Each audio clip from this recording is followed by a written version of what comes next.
ওকে, নমস্কার সবাইকে। আমাদের চ্যানেলে আমি আবার তোমাদের সবাইকে ওয়েলকাম জানাই। তোমাদের জন্য আমি পিএসসি এখানে দেখো সালগুলো লেখা আছে 20, 16, 14, 12, 17 লাস্ট 5 ইয়ার্স বলতে পারো। আমরা অ্যানালিসিস করেছি যে কোন পেপার থেকে কীরকম ওয়েটেজ এসেছিল। এই জিনিসগুলো আগে তোমাদের জানিয়ে দিই, তারপরে আমাদের কীভাবে তোমার প্রিপারেশন স্ট্র্যাটেজি নেবে। বা তোমরা নিশ্চয়ই জানো আজকে নতুন ডেট দিয়েছে যে 18-10 তোমাদের এক্সাম হবে। হ্যাঁ, পিএসসি একটা ক্যালেন্ডার বের করে দিয়েছে, তো তোমাদের কাছে এখনো 10 মাস সময় আছে। এই অপরচুনিটিটা কিন্তু সবাই পায় না।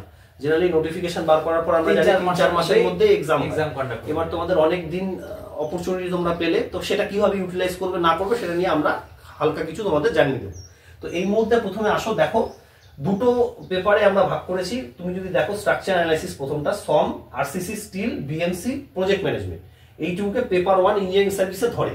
মানে অ্যাকচুয়ালি তো পেপার 1 পেপার 2 বলে কিছু হয় না আমাদের পিএসসি তে, কিন্তু ইএসসি তে এটাকে পেপার 1 ধরা হয়। পেপার 2 এর মধ্যে বাকি জিনিসগুলো থাকে, fluid, geotech, enviro, irrigation, hydrology, transport আর সার্ভে। তো পেপার 1 পেপার 2 ভাগ করে দিয়েছি। তার মধ্যে কোন সালে কিরকম মার্কস ডিস্ট্রিবিউশন এসছে সেটা একটু দেখে নাও, ঠিক আছে? স্যার তুমি একটু বল। ব্যাপার হলো এই পেপার ডিস্ট্রিবিউশন এই জন্য এই বছর ইম্পর্টেন্ট, কারণ এই বছর তোমরা যদি নোটিস করো 50 আর 50 ডিস্ট্রিবিউশনটা যেন একদমই ইকুয়াল। 50% কোশ্চেন এসছে পেপার 1 এর সাবজেক্টগুলো নিয়ে, আর 50% কোশ্চেন বাকি পেপার 2 এর সাবজেক্টগুলোকে নিয়ে, ঠিক আছে? তাহলে এইটা কিন্তু একদম মাথায় রাখতে হবে যে কোনো সাবজেক্টই, মানে পেপার 1 ধরো বা পেপার 2 ধরো, কোনো সাবজেক্টের ওয়েটেজ কিন্তু কম নেই। তোমরা দেখতেই পারছো এখানে আমি 2020 এর কথা বলছি। তারপরে অনওয়ার্ডস তুমি যাও, 2016 ধরো, 14 ধরো, 12 দেখো, এই 3 বছরে কিন্তু ডিস্ট্রিবিউশন যদি পেপার 1 আর পেপার 2 হিসাবে আমি দেখতে পারবে 25% আর 75% হয়ে যাচ্ছে কোশ্চেন তোমার পেপার 2 তে। আর ফাইনালি 2007 এ যদি দেখি তাহলে মোটামুটি 40-60 তে আছে, ঠিক আছে? তাহলে রেশিওটা তোমরা দেখে এখানে বুঝতেই পারছো কি কোন সাবজেক্ট বেশি ইম্পর্টেন্ট, কোন সাবজেক্ট বেশি ইম্পর্টেন্ট না। সেই জিনিসটা কিন্তু সেইভাবে ক্লিয়ার হচ্ছে না আমাদের কাছে, ঠিক আছে? এখানে সব সাবজেক্টেরই মোটামুটি ইকুয়াল ওয়েটেজ, ঠিক আছে? অত তোমাদের সবগুলো সাবজেক্টই পড়তে হবে। এবার আরো একটা জিনিস আমি এখানে বলি, এই জায়গাটা তোমাদের একটু কনফিউশন হতে পারে। দেখো ফ্লুইডে আমি এখানে 4 লিখেছি, 4-এর পাশে এরকম ভাবে 1 দিয়েছি। তার মানে টোটাল ফ্লুইড মেকানিক্স থেকে 4টে কোশ্চেন এসছে। এটা কিন্তু মার্কস নয়, মানে 8 মার্কস এসছে, একটা এসে ওসিএফ থেকে, ওপেন চ্যানেল ফ্লো থেকে। সিমিলারলি 2016 তে তুমি দেখবে 13টা কোশ্চেন এসছে ফ্লুইড মেকানিক্স থেকে। তার মধ্যে 13টার মধ্যে 3টা কিন্তু আলাদা করে না, 13টার মধ্যে 3টা হচ্ছে ওসিএফ থেকে। টোটাল অ্যাড করলে বুঝতে পারবে টোটাল 100 কোশ্চেন আসছে। এখানে দেখো 14টা কোশ্চেন এসছে, মানে 28 নাম্বার ফ্লুইড থেকে, তার মধ্যে 3টে, 6 নাম্বার ওসিএফ থেকে। তো এই জিনিসটা তোমরা দেখতে পাচ্ছ। 2020 একটা খুব সুন্দর জিনিস আমি তোমাদের বলতে চাই। তুমি দেখো স্টিলে 2016 তে 0, প্রজেক্ট ম্যানেজমেন্টে এখানে 0। হ্যাঁ, তুমি দেখো স্ট্রাকচার অ্যানালাইসিস 2 2012 তে, এখানে দেখো 2। তুমি এই পেপারটা দেখো 2020 পেপারটা, প্রত্যেকটা সাবজেক্ট থেকে 11, 12, RCC 9, steel 9, BMC 7, project management ছোট সাবজেক্ট 2টো কোশ্চেন এসছে। হ্যাঁ, ফ্লুইডে দেখো 4টা, জিওটেক 13, এনভো 10, ইরিগেশন 4, হাইড্রোলজি 7, দুটোকে একসাথেই ধরা হয় জেনারেলি ওয়াটার রিসোর্স ইঞ্জিনিয়ারিং নামে। তাহলে 7টা কোশ্চেন এসছে। ট্রান্সপোর্ট 11 এবং সার্ভে 5। মানে একদম প্রপার ডিস্ট্রিবিউশন করেছেন যিনি কোশ্চেনটা করেছেন। একদম কোনো সাবজেক্টকে বেশি করেনি, কোনো সাবজেক্টকে কম করেনি, যার যেরকম লেন্থ সে অনুযায়ী ওটা করেছে। একদম 50-50 ডিস্ট্রিবিউশন, একদম সুন্দর পেপার স্ট্যান্ডার্ড হয়েছে। যে এই সব জায়গায় যেমন একটা কোশ্চেন তুমি না পড়ে গেলেও কিছু হচ্ছে না, সেই জিনিসটা কিন্তু এখানে হয় না। এবার আমার এটা বলার এই কারণেই ধারণা যে তোমাদের 2020টা 70% ফলো করতে হবে। কারণ কি এটা লেটেস্ট ট্রেন্ড। তুমি 16, 14, 12 দেখবে না, আমি সেটা বলছি না। 50-50টা হলো আরেকটা বড় ইন্ডিকেশন যে তোমাদের কিন্তু সমস্ত সাবজেক্টই ভালো করে পড়তে হবে। তুমি একটা জিনিস খালি দেখে নাও, ধরো কোনো কারণে তুমি স্টিল পড়লে না, স্টিল না পড়ার জন্য তোমার এখানে 18 নাম্বার কিন্তু চলে গেল। তুমি 18 নাম্বার না পেলে এই পিএসসি পরীক্ষা এখনকার কম্পিটিশনে পাস করতে পারবে? তুমি বলো। আমি স্টিলটা এই কারণেই ধরলাম কারণ কি এই সাবজেক্টগুলো জেনারেলি ছেলেরা বাদ দেয়। ধরো তুমি স্ট্রাকচার অ্যানালাইসিস পড়লে না, 22 নাম্বার তোমার বাদ চলে গেল। 22 নাম্বার তুমি পাস করতে পারবে পরীক্ষাতে? হতেই পারে না। কাট অফ কিরকম যাবে তোমরা যারা রিসেন্টলি পরীক্ষা দিয়েছো তারা খুব ভালো করেই জানো, যারা জানো না তারা জেনে নাও। কাট অফ তুমি দেখে নেবে, খুব কঠিন কোশ্চেন হলেও 120-র নিচে যাবে না। কাট অফ গুলো ওদেরকে একবার বলে দাও। কাট অফ গুলো একবার আমরা বলে দেবো। প্রথমে এটা তোমরা দেখে নাও বা স্ক্রিনশট নিয়ে নাও, আমরা এটা মুছে দেবো তাহলে। কারণ কি এটা মুছে দেওয়া ভালো নাকি, জায়গাটা থাকবে না। আরেকটা জিনিস যেটা বলতে হবে, এই 50-50 মানে কিন্তু তোমরা ভেবে না এটা কিন্তু 55-45 হতে পারতো, ঠিক আছে, বাট যেহেতু 50-50 ডিস্ট্রিবিউশন আছে, তার মানে আগে থেকেই কোশ্চেন যে সেট করেছেন উনি আগে থেকে ভেবে নিয়েছেন যে 50টা কোশ্চেন আমি দিব পেপার 1 থেকে আর 50টা কোশ্চেন আমি দেবো পেপার 2 থেকে, ঠিক আছে। তো এক্সপেক্টেড যেটা, এখন 100% আমরা কেউ বলতে পারবো না, কিন্তু এক্সপেক্টেড সেটা হলো নেক্সট ইয়ার মানে কামিং 2025 এ যে এক্সামটা হতে চলেছে, এক্সপেক্টেড কিন্তু আমরা ভাবতেই পারি যে 50-50 আবার সিমিলার ডিস্ট্রিবিউশন হতে পারে, একদম সম্ভব, বা 48 52 ওরকম। যাই হোক, খুব একটা এরকম 25-35 হওয়ার চান্স কিন্তু কম, হ্যাঁ এরকম। আচ্ছা, তাহলে এবার তোমাদের আমি মোটামুটি এই জিনিসটা আমরা মুছে দিই, বোর্ডটা মুছে দিয়ে এখানে একটা জিনিস তোমাদের জানাই যে কাট অফ গুলো কোন সালের কত ছিল, ইয়ারটা ইয়ার গুলো রেখে দিচ্ছি।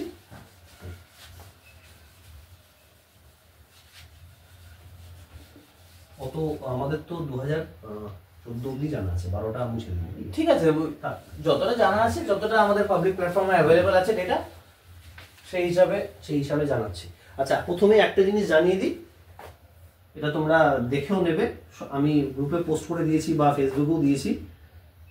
18/10/2025 এটা হচ্ছে পিএসসি 2024 নোটিফিকেশনের তোমার এক্সামের, কিন্তু টেন্টেটিভ ডেটও ওরা বলেনি, তুমি ভালো করে নোটিফিকেশনটা দেখবে, ওরা ডেটই বলে দিয়েছে। তো জেনারেলি এখান থেকে চেঞ্জ হওয়ার চান্স 1% এর থেকেও কম হবে না তা না, এখন আপাতত ধরে নিতে হবে 18 তারিখে পরীক্ষা হবে, মানে ইউ হ্যাভ 10 মান্থস টাইম, যেটা কোনোবার কিন্তু হয় না। প্লিজ যাদের একটু প্রিপারেশন খারাপ আছে, টেক দিস অপরচুনিটি।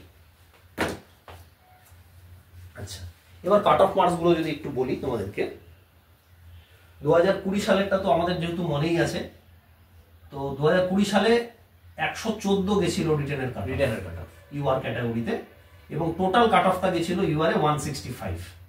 এটা রিটেন বলছি আমি, আউট অফ 200 আর 165 হলো আউট অফ 300, আর এটা হচ্ছে টোটাল 165 গেছিল ইউআর এ, এরকম ঘটনা, ঠিক আছে। বাকিগুলো তোমাদের জানাবো।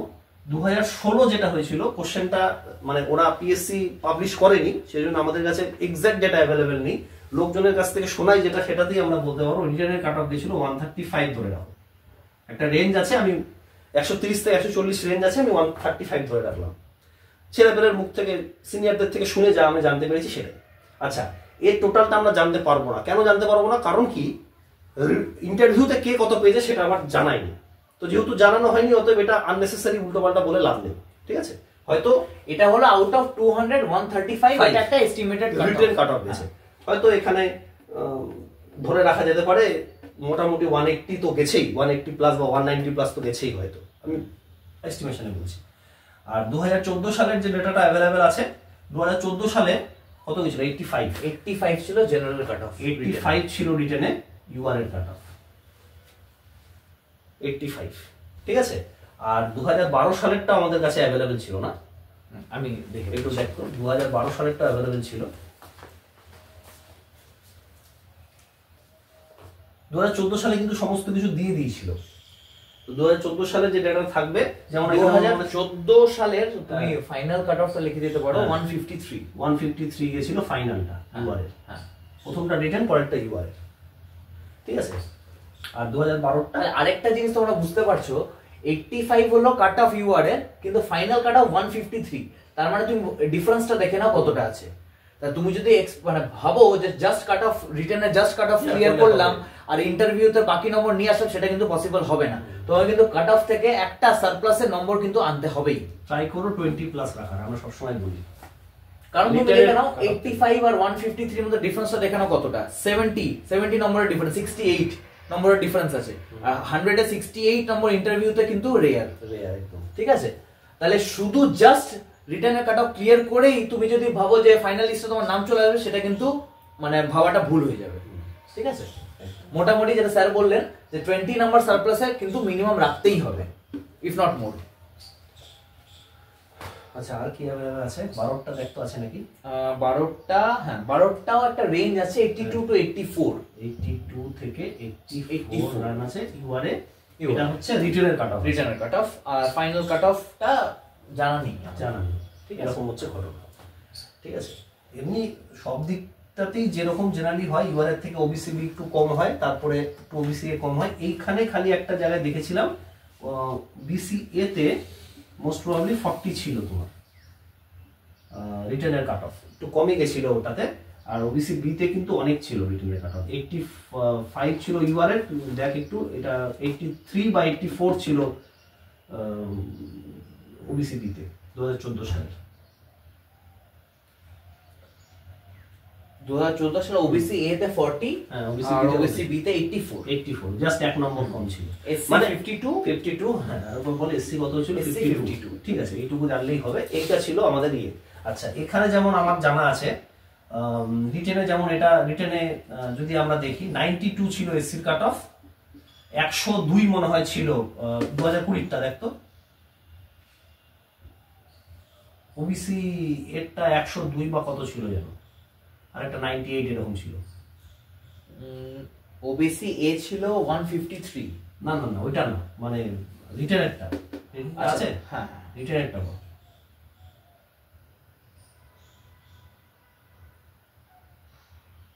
রিটার্নটা এখন পাওয়া যাচ্ছে না, ঠিক আছে। যাই হোক, তাহলে টোটালটা আমরা তাহলে বলে দিচ্ছি। টোটালটা আছে 165 আছে। ওবিসি এর কত ছিল? 153 ছিল। 3.33। যাই হোক, হ্যাঁ, এ ছিল এটা, আর বি এর কত বি ছিল? 150.33। 150.33 ছিল হচ্ছে বি এর, এটা মনে হয় 150.33 হবে। এসসি ছিল 136, এসসি দের ছিল হচ্ছে 130, এসটি 90, এসটি দের হচ্ছে 90, আর এসসি দের ছিল হচ্ছে 136। এটা ছিল কাট অফ টোটাল, মানে টোটালের, এটা আউট অফ 300। এটা 2020 ছিল। এটাও আমাদের কাছে অ্যাভেলেবেল আছে, আমি যেরকম বললাম ওই রকমই, মানে 98, 102 এরকম ওবিসির হবে। 92 এসসি দের ছিল, আমি শিওর রিটেনে 92 ছিল এসসি দের, ওবিসি ওই 102 ফুই এরকম কিছু একটা ছিল, দেখবে। এই ইনফরমেশন তোমরা পাবলিক এই ইনফরমেশন করলে পেয়ে যেতে পারো, ইজিলি अवेलेबल, কারণ কি 2020 সালে যেটা পাবে না সেটা হলো 2016 এর ইনফরমেশনটা, সেটা আমরা আমাদের কন্টাক্ট করে সিনিয়রদের কন্টাক্ট করে যেটা জেনেছি সেটা হলো এইটা, তাই একটা এস্টিমেট আমরা দিতে পারি। এই হচ্ছে ঘটনা। তো এরকম কাট অফ ছিল। এবার একটা জিনিস বলে দিই, তোমরা কাট অফের পিছনে কিন্তু ভাগবে না, দৌড়াবে না।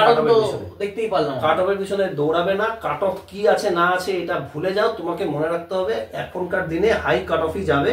আমাকে ফুল কোশ্চেন যতটা আমার পক্ষে সম্ভব আমি করে আসবো। তার মানে এই না যে ভুলভাল আমি দাগিয়ে আসলাম, কারণ কি নেগেটিভ মার্কিং আছে। নেগেটিভ মার্কিং এ কিন্তু অনেকে মার্ক খেয়ে যায়। কিন্তু তোমরা ভাবলে 114 কাট অফ যাবে, 130-35 হয়ে গেছে, এরকম প্রচুর ছেলে রয়েছে, তারপরে আর করে না, অনেক হয়ে গেছে, বেশি করলে হয়তো ভুল হয়ে যাবে। I have seen lot of people facing this kind of problem. এটা কিন্তু করতে যাও না। যদি জানো যে মনে হচ্ছে ঠিকঠাক আছে, আমরা তো অপশনস এলিমিনেশন শেখাবো তোমাদেরকে, অপশন এলিমিনেশন কি করে করতে হয়। যখনই দেখবে অপশন এলিমিনেট করে মোটামুটি একটা কনফার্মেশন আসছে, সেটা তুমি দিতে পারো। ব্লাইন্ড গেসিং না, এটাকে আমরা ব্লাইন্ড গেসিং বলি। তুমি কনসেপচুয়াল গেসিং করো। নেগেটিভ মার্কিং আছে তো সেই হিসাবে তোমাকে কনসেপচুয়াল গেসিং করতে হবে, that is the thing. You cannot do blind guessing. ও 1 2 3 4 5 6 আমার ফেভারিট নাম্বার, এটা ডাক দিয়ে দিই, এসব করবে না, ঠিক আছে। এই হলো ঘটনা। আচ্ছা, এবার প্রিপারেশন স্ট্র্যাটেজি নিয়ে একটু তোমাদের আলোচনা করে দিই, তারপরে আমরা ভিডিওটা অফ করে দেবো। প্রিপারেশন স্ট্র্যাটেজি তোমাদের কাছে যেহেতু 10 মাস সময় আছে, আমরা বলবো যে খুব ভালো করেই পড়ো ইন ডেপথে, যেহেতু সময়টা আছে তোমাদের কাছে।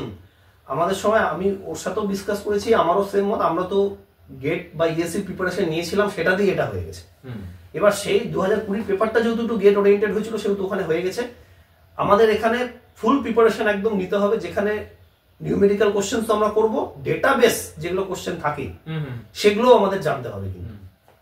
কিন্তু কারণ কি 2012 সেম টাইম থিওরিটিক্যাল কোশ্চেন গুলো জানতে হবে, মানে কোনো কিছু ছাড়া যাবে না। তুমি কিছু ছাড়বে, অবশ্যই অন্য যে ক্যান্ডিডেট আছে ও সবকিছু প্রিপেয়ার করবে, ও সিলেক্ট হবে। আবার এখানে যেহেতু সিট খুব কম, তোমাদের ধরো 80 থেকে 100টাই সিট থাকবে, মানে ইউআর ক্যাটাগরি যদি ধরি, বা টোটালও যদি 150 160 70 তার বেশি থাকবে না, দেখবে।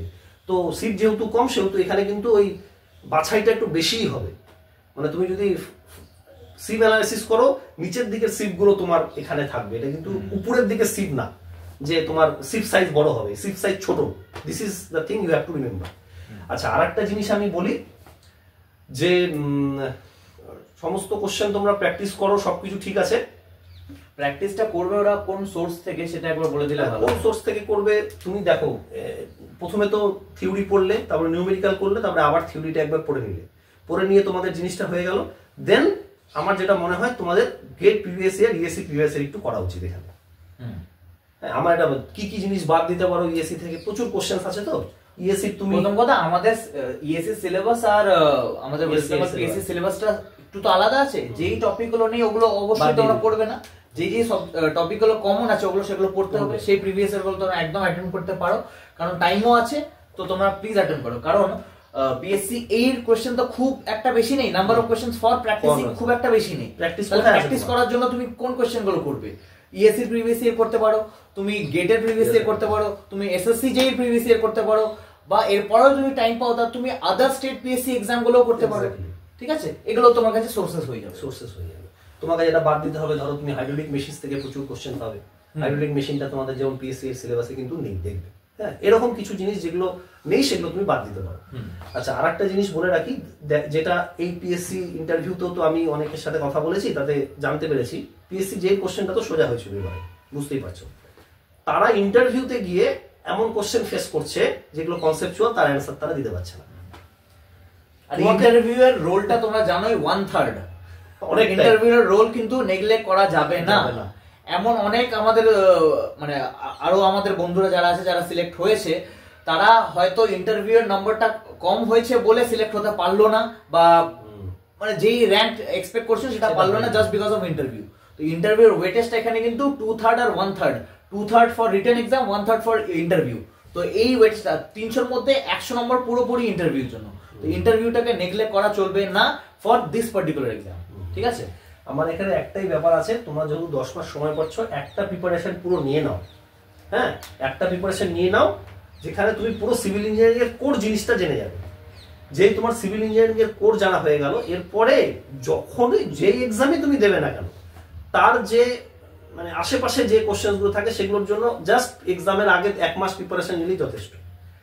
মানে ধরো পিএসসি জে এর জন্য তুমি পড়ছো, তখন পিএসসি জেডি অন গেট পড়ো ফর 1 মান্থ।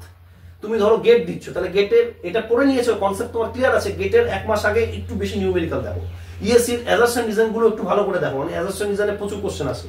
তো যে এক্সামে দেবে তখন তার সেই এক্সামের আগে জাস্ট ওই পার্টিকুলার এক্সাম ওরিয়েন্টেড ভাবে পড়তে হবে, প্লাস ওই এক্সামের মক টেস্ট গুলো দিতে হবে। ব্যাস এইটুকু করলেই তোমার হবে।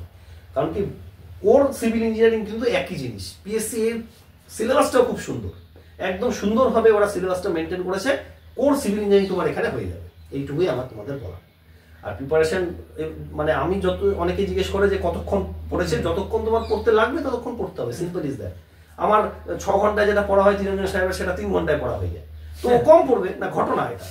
তো আমাকে বেশি পড়তে হবে, আমাকে যেটা লাগবে, যাই হোক সাবজেক্টের যা ডিমান্ড, এক্সামের যা ডিমান্ড, সেই অনুযায়ী সবকিছু করতে হবে। সামান্য কথা হলো এটা, এই হচ্ছে ব্যাপার। ঠিক আছে, তাহলে all the best for 18th October 2025। হ্যাঁ, একদম এক্স্যাক্টলি তোমাদের কাছে ধরতে গেলে এক্স্যাক্টলি 10 মান্থস আছে। আজকে 10 মান্থস একটা পার্টিকুলার এক্সামের জন্য হিউজ টাইম তোমরা পেয়ে যাচ্ছ, এত তাড়াতাড়ি নোটিফিকেশন জেনে যাচ্ছ। আমাদের টাইমে আমরা মনে হয় এত সময় একদমই পাইনি। ঠিক আছে, তো এটাকে ইউটিলাইজ করো, এই লাক্সারিটা সবাই যখন পাচ্ছে না, তোমরা পাচ্ছ, ইউটিলাইজ করো আর কি। ওকে, চলো আজকে তাহলে এইটুকুই থাক। ঠিক আছে, আর আমার তো কন্ট্যাক্ট ইনফরমেশন দেওয়াই আছে চ্যানেলের অ্যাবাউট সেকশনে। কোনো রকম ডাউট হলে অবশ্যই তুমি ওখান থেকে নিয়ে আমাকে জানাতে পারো। ওকে, চলো বাই।